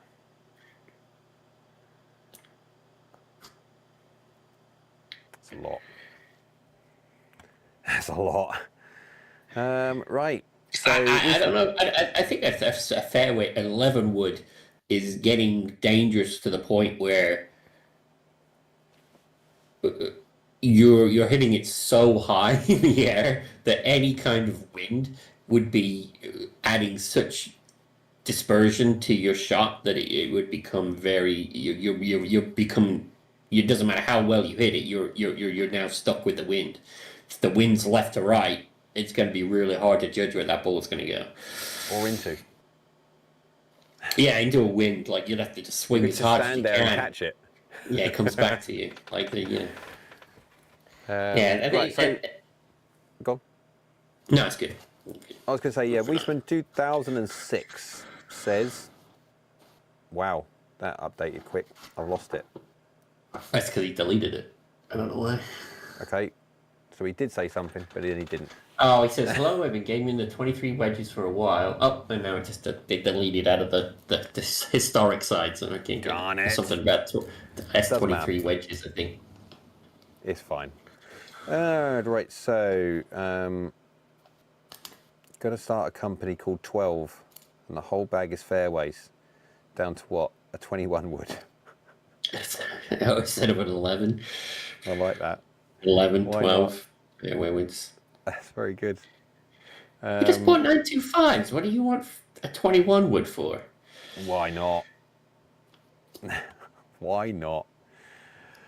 So yeah, when it comes to that, I would, as a final thing, play with obviously whatever you like. I would, from a coach and custom fitters point of view, I'm looking at it absolutely from a do what's functional point of view. The faster you swing, the less likely that you'll need the likes of fairway woods over hybrids. However, the slower you swing, you're going to need the extra club head speed. But again, if you struggle with strike and you struggle with ground interaction when you go to those fuller lengths, then it may just be the best of both worlds to get a hybrid instead. Yeah, I mean, I don't see a lot of scenarios where to play the long irons. It's almost like the 3-4 iron. You have to be in such a prime fairway lie to warrant the risk of deviation. To play a 3 and a 4 iron for me, it just doesn't make a lot of sense. I mean, even the 5 iron, there's not a lot of situations where I'm thinking, yeah, and a 5 iron would be good here. I like my 5 iron. Mm. I'm wondering how many more years it will be before I'm going to have to retire the 5 iron. I mean, I don't even know. I mean, I haven't had a 5 iron in so long. I don't even know what my distance on a 5 iron would be. My 7 irons just short of 190. My 6 irons, low 200s. So my 5 irons like mid 250, mid 2 teens, and it's just like that's a long way to be accurate with an iron. Now, I was on a call yesterday, and I was just for reference. I did get these out. These are my older NP23s, 24. What are they? MP20s. I mean, they haven't changed much to the 241s, have they? They changed one very important thing. The fact it's not blooming chrome anymore. Well, yeah, it's just on shiny. So it went the wrong way. It went the wrong way for Jay. Chrome looks lovely. Tubezilla says, what's both of your driver swing speeds? Andy's going to ask, what driver is he using? So let's go the sensible one. Let's go for the gaming driver first. Oh, well, I mean, it depends what you're talking about. I mean, so when I'm not feeling it, I'm playing my G400 LST, which actually has a 43-inch shaft. So I'm talking maybe 115-ish with that one, and that's when I'm not feeling it. And then my main gamer is standard 45.5. So I'm talking just under 120 for that, probably. Nah, maybe a little bit over 120 when I'm on a good day. And then my when I'm playing along and then 123 is probably where I tap out. With the big stick. No, the big stick I can really get that one to go. 48 inches. That one you could really get that's like 4 inches more. That's like 10 mile an hour above. So you could. I probably if I really put some speed in that, maybe 130 comes out, but maybe. But I never swing that hard on the course. No. So, guys, you know what my speed is. Because you've watched me for how long hitting the same shots on camera. So, as a rule, when I'm first warming up, I will be around about, because, it takes me a while to warm up. So when I'm doing, I actually use the data sets for the swing speeds to warm up. So I'll do my 80, 95, and then 110 because the older I get, the more I need to warm up. But normally I'll run around about 109, 110, 111, so 110 on average, give or take. I'm not interested too much on dialing it up that much as I get older. My fastest I think I've done is a 121, but that's with a nominal amount of rotation, not a sort of like unhuman amount of rotation, which Andy manages to just. Andy's like one of these coiled springs, you know. It's like if you look inside when you just turn the key, that's his shoulders going round and round and round. But yeah. I mean, if you look at my swing, actually measure the angles. My hips are about 45, and my shoulders are about 45. You know, but so that allows me to basically that allows me, you know. And your arms are right back there. Yeah, that's it. I mean, that's the other thing. Like, I got my shoulders completely double jointed, so I can turn it like almost completely the wrong way. So Weirdo. Tubezilla says, why would my club speed at impact be 2 miles an hour faster than my clubhead speed figure on my quad? measured at impact on what? Okay, so hang on. Are you looking? Is this from FSX Pro? Gives 2 different figures. Is this on FSX Pro? Yeah. Yeah. Right. So quad is measuring 2 things. You're measuring head speed and you're measuring impact speed. It's from the Foresight app. Yeah. So you're looking at head speed and then impact speed. So let's just go back to like a club head. Let's just imagine my shiny. Right. So we're looking on, well, you're looking underneath. There's the golf ball, there's me, and I'm swinging it, and the golf club's coming through 3D space like this, and hits the golf ball, and then disappears off. You can see my face is rotating, yeah, like that kind of idea, and so you can see there that even though the head is moving in 3D space at whatever speed, we'll call that 5 miles an hour, whatever, because the toe is turning over, yeah, the toe is moving faster than the heel. So there, if you were to hit one out the centre, there'll be a certain speed of the 5 miles an hour plus whatever the distance is between there and there. And we've done that degrees per second adjustment, haven't we, in the heat maps? Yeah. Yep. We've gone down to this level of ridiculousness, but it doesn't matter. Different podcast. If you hit out the toe, though, you can see the toe is travelling faster, because if I just don't move it at all and I just do this, the toe's moving and the head isn't. Yeah. So that's why you get 2 different. You get what the head speed is and then what you get from the point of impact. And so typically, because of face rotation, you'll always find a point of impact being slightly faster. But there you go. Yeah, and then it's not the center isn't the 0 value for impact change either. Like theoretically, the club speed is the point of the hosel. So anywhere along the face, you're going to have a value that's greater than the club speed, depending on your closure rate and the distance from the hosel. Because remember, when it comes to a GC3, it can measure club speed, it can measure angle attack, it can measure club path with 1 dot.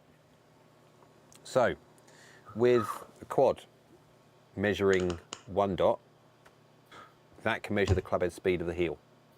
When it comes to the rest of it, obviously with rotation, there's your differential. Cool. And it can be, with a nominal closure rate, it can be 5 miles an hour from shaft to point, all the way off the toe, 5 miles an hour. But what is normal? I have seen some rum old figures in my time. Yeah, but just like, it can be that much. So. Yeah, very, very much. Right, so we've come to the questions part where we're going to go flip through and see what kind of questions that we missed. I'm just going to go get the chat and go crazy right to the top. Let's see if we have missed any.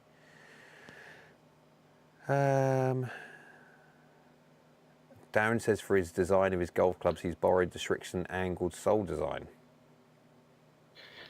Oh, the V sole. I mean, the V sole. Yeah. VT sole, v, whatever they call it. Not a bad thing. The sole's not the issue, potentially. We're talking about the ZXi4 again. The ZXi4 is a good golf club.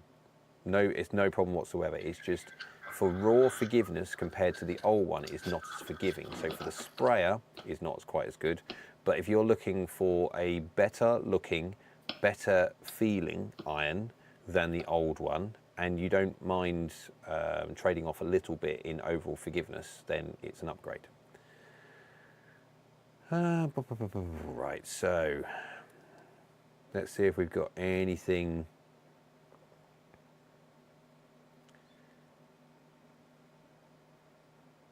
Oh, we've done that. Tubezilla, sorry, we missed that one at the very start. It said, what's the difference in clubhead speed and clubhead speed impact on GC Quad? We missed that one right at the start, Andy. Well, no, I saw it, but we were busy. Oh, right, you saw it. I didn't. I've found over the years that due to my delivery, I perform best with clubs that are the size of players' distance or smaller. Anything in the game improvement realm, I can't put a consistent strike on them.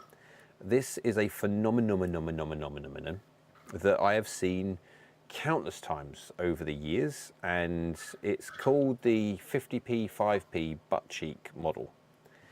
And effectively what you have there is that you get used to, a golfer will get used to what they get used to. Any game improvement line, let's call it any game improvement line, doesn't matter what it is. Or it can be any iron, but any game improvement line. And because it's so big, there is so much real estate down there, their brain goes, oh, I don't have to even concentrate. I mean, even a blind person could hit this golf ball. And so you put no concentration, no actual or subconscious effort into focusing on hitting a plumb on strike. And so you end up spraying it. It's called spray consistency for the Foresight among you. And when you put a blade in their hands, like something ridiculously small, instantly their butthole goes 50p 5p 50p 5p, because they're thinking, crap, this thing is tiny. And so they have to focus, and instantly you see a spray consistency improvement on a measure you thought was hilarious. And you think, honestly, you're worried about forgiveness on an iron where you're spraying it all over the face because of the fact that it's huge. You put yourself into this level of iron and your spray consistency gets that good. The fact that this iron is actually more forgiving than the game improvement iron through heat map testing is a different story, but you are win-winning by going to a smaller iron. So it's not uncommon. Andy, have you ever tested your spray consistency on different golf clubs? Yeah, I mean, it's I actually don't vary that much on strike when I put a different club on my hands, in my hands. I mean, not since, I started relearning, but when, so long, my strike pattern tends to be more vertical error than lateral error. I tend to, my low point gets when the clubs are not fit, like ideal fit for me. My low point is the thing that fluctuates, not laterally, the relative face distance. So it's not something that I see, but it's totally plausible and valid. I get a little bit lazy when I'm using so when I'm testing game improvement irons. I hate testing game improvement irons because I know it just does nothing for the consistency of my strike, and I do get a little bit lazy subconsciously. It's not a conscious thing, it's totally subconscious. And so going back to blades just help my strike pattern because it's small. Going to a smaller blade is even better. Going to the Cobra MB, which is one of the smallest blades, still one of the smallest blades about, looks lovely. When are they going to change that? They might not. I don't think they will. I don't think the next generation will have an MB and a CB. I hope they keep. Have we done that one? Probably answered it before. Numbers, for instance. Oh, you've done that one. There's a fresh question just popped up too. Go on, I'm looking. You shout out, and then I'll look for the.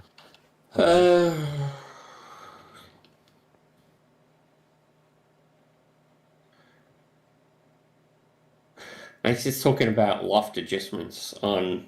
I mean, specifically the Cobra adapter. The 9-degree head lofted up, would that change the CG relative to the 10-degree head lofted down? I guess.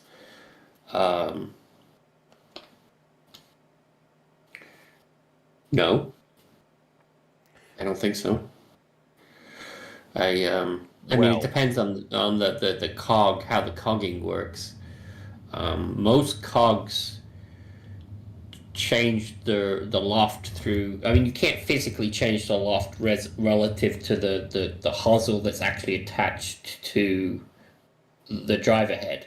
So that relationship can't change. So the only way you can de-loft it is to change either the face to path or the lie angle in relation to that. So the shaft itself, the cogs themselves can twist the head that way. Well, yeah, but I'm saying is you can't physically change the relationship. You can't. Yeah, but I'm saying is you can't physically change the relationship of the hosel that's on the driver, and the face relationship can't change. But all you can change is the relationship to the shaft. Yeah, so the adapter can effectively twist the head this way. So it no different. It can twist it like that for lie. It can also then bend it like that one for so like offset camber loft sleeves will have that thing come in, but it'd be tilted this way. So depending on how the head goes on. And it can, but that's only because you're changing the relationship to the shaft, not necessarily the relationship to the head. Yeah. So I'm saying the relationship to the head is consistent, so that means the CG location relative to the head is consistent. So the CG, that's always consistent. If you were to up the loft or take the loft away on a offset camber loft sleeve, or even one of these triple cog systems, the new triple cog systems, or a double cog system, and it has the effect of moving. Because the only problem with the difference between a triple cog or a double cog as opposed to an offset is an offset will do a compound motion of whatever, unless it's all in 1 degree. So you can have an all of loft and then all of the other way and all of lie and all the other way, and every single other point of which will have a kind of trade-off of every single one of them, in that kind of arc. So you'll get one, add one loft, take one lie away and stuff like that. But his question was the spin profile relative to the face. So if you change the loft using the hosel adapter, you've not changed the relative CG location to the face. So it won't change the spin profile. It won't increase the loft. No, only what the loft has got. So the 300 or so RPM that you'll get. Yeah, you're changing it literally from the degrees of the loft, not changing the spin profile relative to the face. So you would if you change the loft. As long as you were to deliver every single thing exactly the same. So if you were to imagine, I understand where he's going because I'm thinking about angle of attack as well. If you were to normalize angle of attack, so say if we were doing 0 at 9 degrees, angle of attack 0 at 9 degrees, you'll have a spin loft of whatever it be. If you then tilt that, so that's now, let's say 12 degrees, but keep that angle of attack, obviously you're going to have but that CG relative to the direction of travel has now tipped. Not relative to the face though. No, but direction of travel. Weird, because you've changed the loft relative to the path, the vertical path. You've changed the loft relative. If you then hit up at the same amount that you've just like that, then you'll still have it will change the spin of the outcome of the spin of the shaft, but it won't change the relative spin of the head. Changing the CG, changing the loft of the adapter won't change the relative spin profile of the head. It won't turn it into a low spin head or a high spin head. It'll be still relative to itself. You'll change the dynamics of the swing, but you won't change the dynamics of the head. Yes, so I'm trying to see this in a 3D model. idea from what Will is trying to say. I understand where he's going with it. He's going with the fact that if you were to keep, say, zero angle attack, have that 9 degree, and then tilt it this way, you've moved the center of mass lower on this end, because you can't physically adjust the loft of the head like this way. You have to physically tilt it. But the spin profile would stay the same if your angle of attack was, or direction of motion was adjusted by the same amount we are just talking about then. Right, but that's changing the swing, not necessarily changing. You've changed your swing dynamics by the loft dynamics. The loft has changed the head relative to your shaft, so you've changed your relative swing dynamics, but the gear effect produced from the head would be the same. The interesting thing would be, depending where the CG is in the center of that head, how much it physically does move it and how many millimeters it would actually physically move it. Because you're not talking about a head going from here to here. You're talking about a head going from there to that. Yeah, something significant. So I understand what Will's saying, and from a point of view, is a very, very good question. It's just that the actual spin difference would be so ridiculously marginal against the 300-400 RPM you'd gain or take away depending on the loft change. But it wouldn't change. Like you're not changing a 9 degree driver into a lower spin version of itself by changing the loft. I mean, you are, but you're not. Yeah. Apparently, Bill's never heard of the 50p 5p thing. Yeah. Clench, don't clench. Yeah, any dual cog system can change loft and lie independently. It's like there's like the ping adapter though isn't a dual cog, it's a single cog effectively. Yes, the offset camber off sleeve, no different to that in the Mizuno as well. Offset camber. So as soon as you have the offset camber, it's really good because obviously we're not talking about just lie loft, we're also talking face angle as well. And so where the Win has on a offset camber off sleeve is that you can dial in flight through loft as well. So if you want you want to make it draw biased, but you want to go up in loft, well that's fine. You want more loft and you want to make it draw biased, you go up in loft because it'll make it draw biased.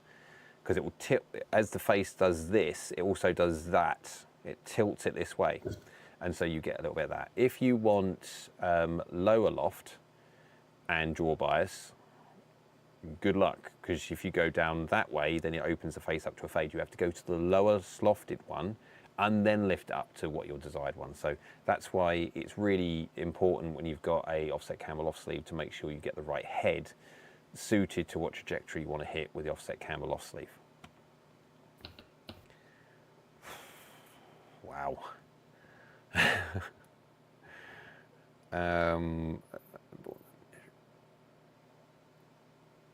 That's interesting. Bill was saying, I don't recall the ping guy's name, but they were talking about the importance of measuring the air resistance and how they factor that in the tool. I'm assuming that's a ball dynamic thing. Yeah, I mean, if you have accurate coefficients of lift and coefficients of drag for every ball, you could have a launch monitor that you could select the exact ball and it would hopefully do the right thing. But the trouble is, even the manufacturers won't tell you what their coefficient and lift and coefficient of drag are. No. And again, I suppose if there was some calculation that you could say, right, okay, we've got a dimple pattern of this and this many dimples and the dimple depth of this. But yeah, CFD studies like that take supercomputers weeks to run.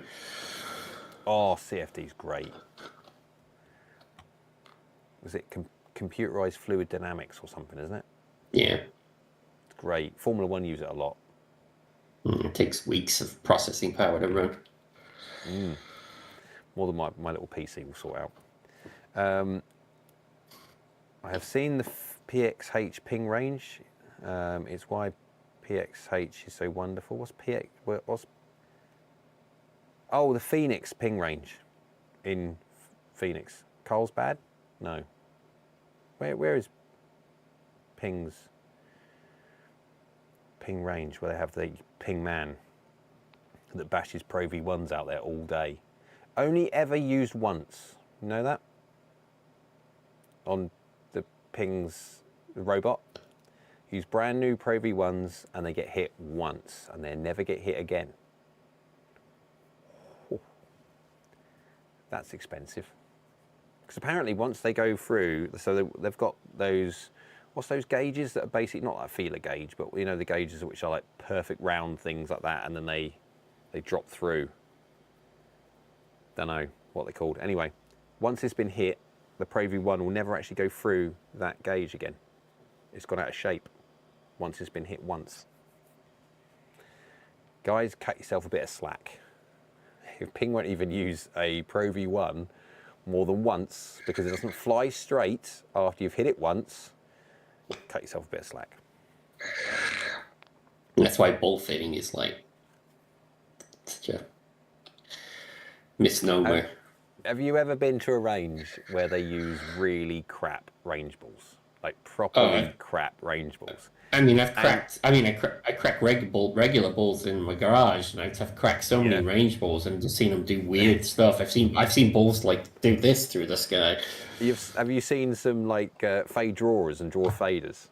So you just like hit a fade, and by the time it's come down to its flight, it's now drawing back. Yeah, it rolls over because the center of gravity of the ball is so out of whack, it just turns over. It's so bad. Some of them, but there you go. Right. Have we got any more, Andy? Can you see any more? Have I not? I changed the club. I changed the clubs, and it did not improve my handicap. I took 4 lessons, improved from 92 to 82. Took 4 more lessons the next year, and dropped another couple of strokes. Rick, well done, Rick. Wow. So, golf clubs can definitely stop you from improving. There's absolutely. If you've got a really poorly spec'd set of irons, for example, really bad lie, really bad shaft for you, absolutely that can stop your capacity to get better. And a well-fitted iron set, especially when you've got some room in your swing to work on, you've got a direction that you need to go, absolutely will enable you to lessons and everything else. I mean, but lessons still trump equipment. I mean, without picking on Eero, and if he's still listening, he'll pipe up if he is. But like he just went through that shaft fitting and, you know, finding a shaft where he now understands feel of the shaft loading and kicking, where he didn't really. I don't think he understood that concept too much because he'd never felt it before. Was that too light? No, just too stiff a profile. Oh. That you know, not being able to feel that makes changing your timing and swing extremely difficult. If you've got no feedback, how the hell are you supposed to know anything? But feeling when the shaft is loading and feeling it kick at release is so good at the feedback mechanism, even if it doesn't necessarily produce the greatest strike. Like, you could almost say practicing with a soft shaft is more beneficial than practicing with something that's overly stiff, because it's not teaching you anything. But if you can hit a too soft shaft straight consistently, the feedback loop is working. Oh, you're learning how it's loaded. Give you that. Yes. You feel like you're learning. Oh, okay, this is. I can feel this loading and I can feel it release. And if you can get that timing, so you're hitting that straight, when you switch to something that's more of your profile fit, you'll. So back when I was coaching custom fitting all the time, there used to be a pro who used to work with me. Robin Mann was his name, and he's a fairly old chap. He's still alive, hopefully, fingers crossed. But he could do some incredible things that I could never do. You know those trainee shafts with the hinge on them? Are you talking about the mid shaft hinge? I got a Medicus where it's got the double hinge at the bottom. Yeah, it was just ridiculous. Thing was fold up, and I couldn't use it. It was just such a weird. Yeah, I have the Medicus where it's got the double hinge at the bottom, and if you break plane at all, the club the head just folds under it. And I actually taught myself how to hit that so that it didn't break. It's like you have to have the perfect tempo to get it to hit that thing, otherwise it'll break. Because mine would break straight away as soon as I pull it on the way back. I'm quite quick in how I pull the gob, and it would just. But he could also the one with effectively the rubber shaft. And that's ridiculous. It had just like a bendy, oh my word, this thing used to bend like crazy, and you could hit shots with that, and that was just weird. But there you go. I wouldn't suggest doing that though. God, dear me. Right. Are we all done? Cobra's new FF33 adapter can adjust loft lie independently. It can, RLB. And I tell you what, that thing, 33, it is the most complex thing ever. It is wonderful. The custom fitters out there will just be nursing a semi over it because it's just, it's great. From a fitter's point of view, it's brilliant. But once you've got it fit, leave it alone. Don't touch it. I was playing at the driving range and I did this. Oh, you didn't. Yep. Once you get it fit, leave it alone. Right. Cool. I think we are basically there. So, Andy, anything else you have to add at the end, or are you good? No, we didn't talk about the robot this week. Well, yes. Well, very, very quick. Literally 1 minute. Swing robot is progressing. I'm now working on the T thing because I like the T to be able to move independently up and down as well. It won't be long before I start. I've already started ordering parts. I should have got the motor. Next week, I'll bring the motor. The motor is massive, and this thing's going to be on the top. It's heavy, like properly heavy. And this is when I cut it out of the box, and I'm thinking this thing's going to be in the air. Holy shit. Yeah, I better get this right because this thing's brutal. It really is. It will be interesting. It will be interesting. But we'll see. I will get, I've done some drawings already on Google SketchUp in the end. Because I must admit, I did start looking at a couple of different CAD ones and then my brain went, I don't know what I'm doing. But I remember doing some Google SketchUp ages ago, and I'm pretty certain I can pick that up again. So I did it on Google SketchUp in the end. But it's all good. Yeah, the CAD's a learning curve for sure. Yeah, I've seen you do stuff on CAD, and it's quick, and I'm like, yeah, I wouldn't even know what button to click on and stuff. So, but it's progressing, and the plan is for the swing robot effectively to do the donkey work for me. The 70, 80, 90 miles an hour for the irons, the 80, 95 and 110 on the drivers. It is the drivers, absolutely. After 2024 into 2025, my body feels broken. It just does not. I've never come to work from a golf YouTuber's point of view and not dread doing data sets. Many people would love to come to work and think I'm hitting an embargoed product that hardly anyone's ever seen, let alone hit. And I must admit, there's times when I'm just thinking, can I just go back to custom fitting and coaching again where I can just stand there with my hands crossed or in my pockets or something because my body hurts. So it needs to happen. Needs to happen. And they're too expensive to buy. Way too expensive to buy. Right, guys. Thanks very much for watching, as always. Thank you very much for your comments. Thank you very much for questions. Do we get a studio view of the robot? Yeah, absolutely. When it comes to being done, it will has to be kept in here.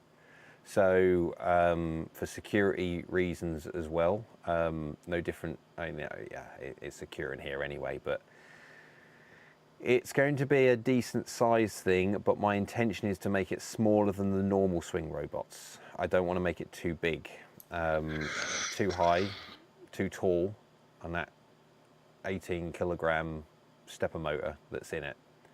The taller it is, the center of gravity gets higher and higher and higher and higher, and the more unstable it will be.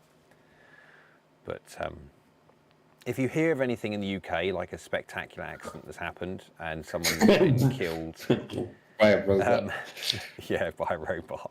It's not Terminator 6. It is. Yeah, it's not good. Jay, you need a YouTube video on the robot build. I have joked about it. However, there is question over if this works to the point of where I think it may or would or could, and if it does, if you look at the amount of money that I am going to be making this for compared to how much they cost commercially, and I don't know how much Pingman and Cool Club's robot cost. I'm guessing a lot. I don't know. Anyone who knows, whack it in the comments. Do it as a time lapse so nobody knows. Yeah. I won't go into the depths of the. I mean, you'll see how it's constructed. It's not necessarily difficult to see construction because you can see how they're constructed on the internet. It's just doing it in a way where it works for what you need it to do and how. So $1 billion, Hero said, $1 billion. I'll get Mr. Trump to buy me a few. That's not the robot. That's how much he spends on golf clubs. Yes, over the passage of about 6 or 7 weeks. Yeah. Right, cool. Thanks very much, guys. Appreciate it as always. Thank you very much for all your comments, questions, and queries. Next week will be more about Swing Robot, depending how close I get to it. And I got a discount. I'm glad you did, Hero. Definitely. Remember, guys, if you have any specific individual questions, pop them in the comments or whack them on Discord. Discord, guys. It's the way forward. Better interaction. Anyway. Right, guys, if you haven't already subscribed to the channel, subscribe, obviously, as always. And if you really want to have a little look at www.askgolfnut.com, which answers every single question you have ever thought of when it comes to how forgiving a golf club is and how it works, www.askgolfnut.com. Thanks very much, guys. Goodbye. Bye-bye. Say bye, Andy. Bye-bye, Andy.